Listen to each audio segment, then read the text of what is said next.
Did you ever love me, Ghost? Or was that all a lie too? Yeah, I loved you. And a part of me still does. But you never loved this version of me standing in front of you, now did you? Remember? The biggest goddamn drug dealer in New York City. That's who the fuck you loved. Really know if this is my last time, but what I know is I'm feeling just fine. My life is like a red carpet, and I'm feeling like the richest millionaire. This is my local mayor, and I'm the biggest star around here. What's happening, fam? L.A.R. movement still moving. Subscriber died trying, man. You saw it. You can't love me, not this version of me.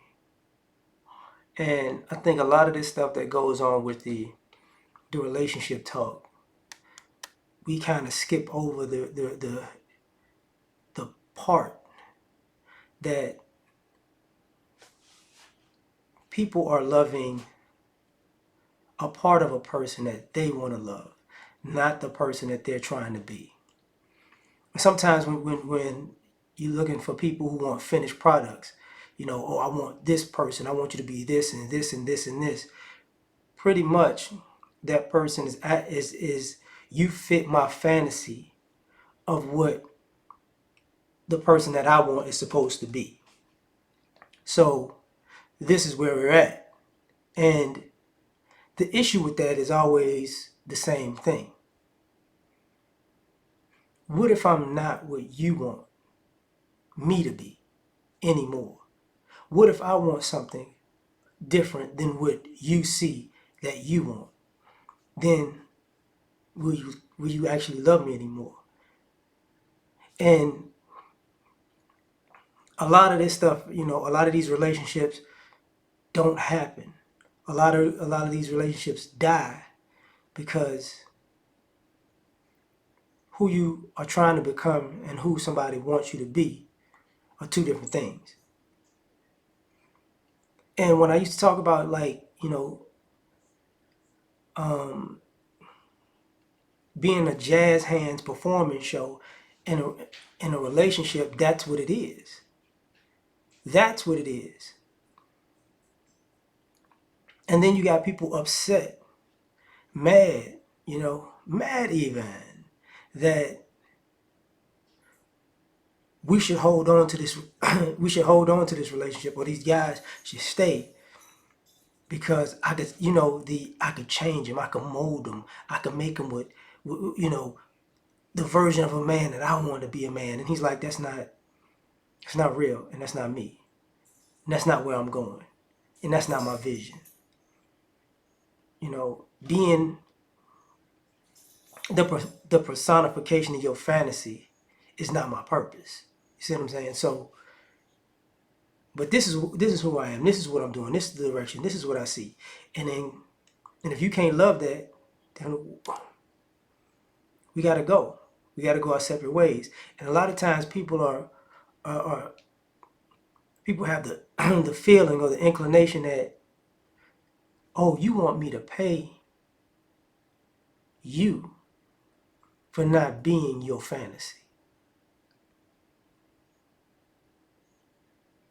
So I owe you because I don't live up to your fantasy. And it's not your problem that you can't love this version of me. And in some ways, you know, you got people, it's kind of like they're mourning the loss of a loved one. It's not sometimes the relationship dies, it's the fantasy dies.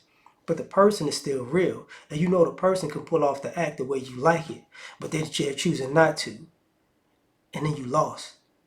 You know, you lost somebody. And because you lost somebody, you don't know if you can replace that fantasy as well with another person. And sometimes, you know, you get this thing where you see people who date, they got a type. They're dating the same type over and over and over and over and over again. And that's because their fantasy never changed.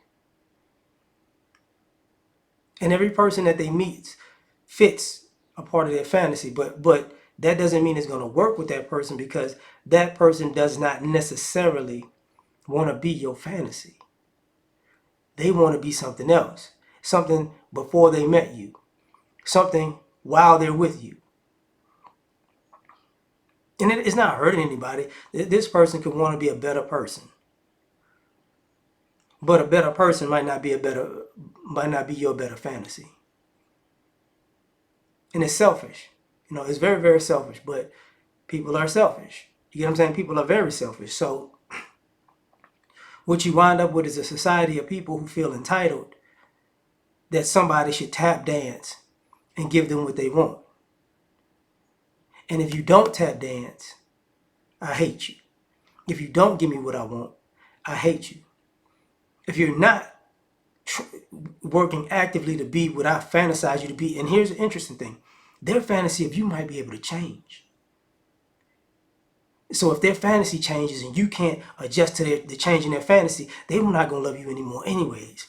But how dare you, change or grow or expand outside of the box. They have a little box that they put you in, and maybe you're bigger than the box. And since you don't fit in it, and since you don't fit in it anymore, we got friction. So at the end of the day, man, you got to ask sometimes, like, can you love this new version of me? And a lot of times it's no, you can't. So what are you mad about when that person leaves? Because the person that's leaving ain't the person that you could love anyway. But tell me what you think. Like, share, subscribe, or die trying. Catch y'all on the next one. Peace. You ever been at the top of the universe? I'm gonna take you.